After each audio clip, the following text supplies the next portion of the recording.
তো বন্ধুরা, আমি আজ যেটার যেটা নিয়ে কথা বলবো সেটা হচ্ছে এসি সার্কিট।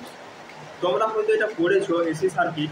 তো এসি সার্কিট আমাদের তিন ধরনের লোডে চলে, সেগুলো জানো তোমরা? ঠিক আছে, আমি বলছি। একটা হচ্ছে রেসিস্টিভ লোড, একটা হচ্ছে ক্যাপাসিটিভ লোড, আর একটা হচ্ছে ইন্ডাকটিভ লোড। এই তিনটা লোডে আমাদের এসি কারেন্ট চলে। ঠিক আছে, তোমার বাড়িতেও তোমরা দেখবে রেজিস্টিং লোড কোনগুলা, যেগুলো দেখবে যে 60 ওয়াট, 100 ওয়াট, 250 ওয়াট, ওগুলা কিসে চলে? রেজিস্টিভ লোডে চলে। হ্যাঁ, আর হচ্ছে হিটার। হিটার হচ্ছে রেজিস্টিভ লোড। ঠিক আছে, তো একটা জিনিস আমি বলে দিচ্ছি, রেজিস্টিভ লোড, ঠিক আছে, যখন ভোল্টেজের থেকে, আচ্ছা রেজিস্টিভ লোডটা বাড়ানো, আমি একটা জিনিস বলছি, যখন ভোল্টেজের থেকে কারেন্ট আগে শুরু হয় সেই ঘটনাটিকে বলা হয় ল্যাগ করা। কি বলা হচ্ছে? ভোল্টেজের থেকে কারেন্ট যখন আগে শুরু হচ্ছে, মানে ভোল্টেজের থেকে কারেন্ট আগেই শুরু হয়ে যাচ্ছে, সেই ঘটনাটিকে বলা হয় ল্যাগ করা। আগে মানে পেছনে, ভোল্টেজের থেকে পেছনে শুরু হচ্ছে, সেই ঘটনাটিকে বলা হয় ল্যাগ করা। আর যখন ভোল্টেজের থেকে কারেন্ট পরে স্টার্ট হয়, সেই ঘটনাটিকে লিড করা বলা হয়। ঠিক আছে, এসি কারেন্টে এই ল্যাগ, লিড এগুলো থাকে। ঠিক আছে, কারণ এখানে পাওয়ার ফ্যাক্টর আছে, এখানে বহুত কিছু আছে, তোমাকে অনেক পড়াশোনা করতে হবে এটা শেখার জন্য। ঠিক আছে, তো পিওরলি রেসিস্টিভ সার্কিটের ক্ষেত্রে আমরা মেইন টপিকে চলে যাচ্ছি। পিওরলি রেসিস্টিভ সার্কিটের ক্ষেত্রে ভোল্টেজ এবং কারেন্ট একই সাথে যায় আর একই সাথে জিরো হয়। এদের মধ্যে কোনো ফেজ ডিফারেন্স নেই, ফেজ অ্যাঙ্গেল জিরো। এদের মধ্যে কোনো ফেজ ডিফারেন্স নেই, ফেজ অ্যাঙ্গেল একদম জিরো। ঠিক আছে, তো ফেজ অ্যাঙ্গেল কি? তোমরা হয়তো প্রত্যেকে জিজ্ঞাসা করবে যে ফেজ অ্যাঙ্গেল কি?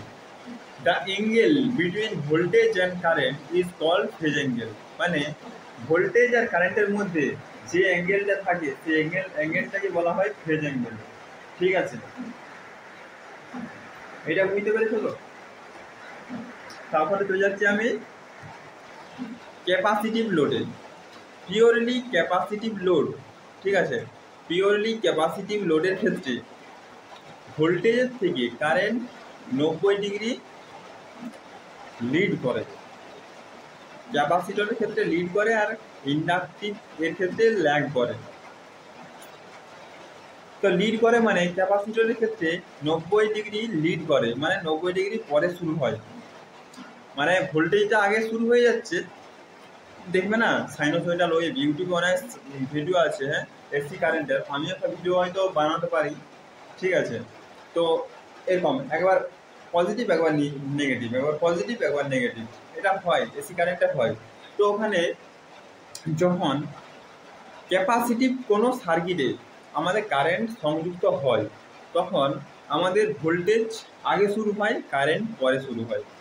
এটা ক্যাপাসিটিভের ক্ষেত্রে ভোল্টেজ আগে শুরু হয়ে যাচ্ছে, কারেন্ট পরে শুরু হচ্ছে, এই ঘটনাটিকে লিড করা বলা হয়।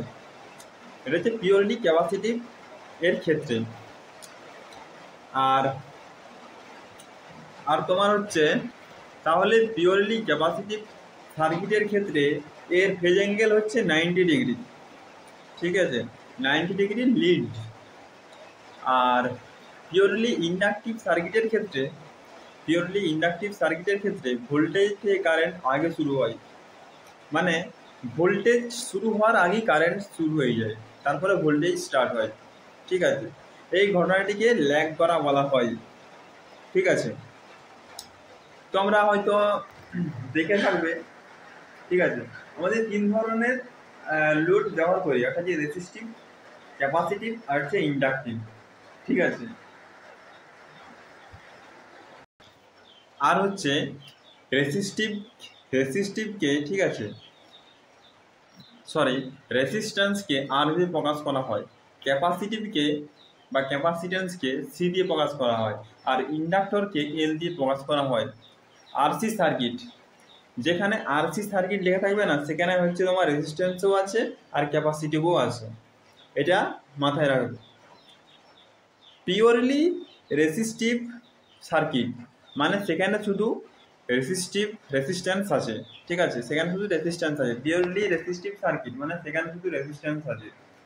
পিওরলি ক্যাপাসিটিভ সার্কিট মানে সেখানে শুধু ক্যাপাসিটর আছে, শুধু ক্যাপাসিটর আছে। পিওরলি ইন্ডাকটিভ সার্কিট মানে শুধু সেখানে ইন্ডাক্টর আছে, ঠিক আছে। এগুলো তোমরা একটু মাথায় রাখবে, ঠিক আছে।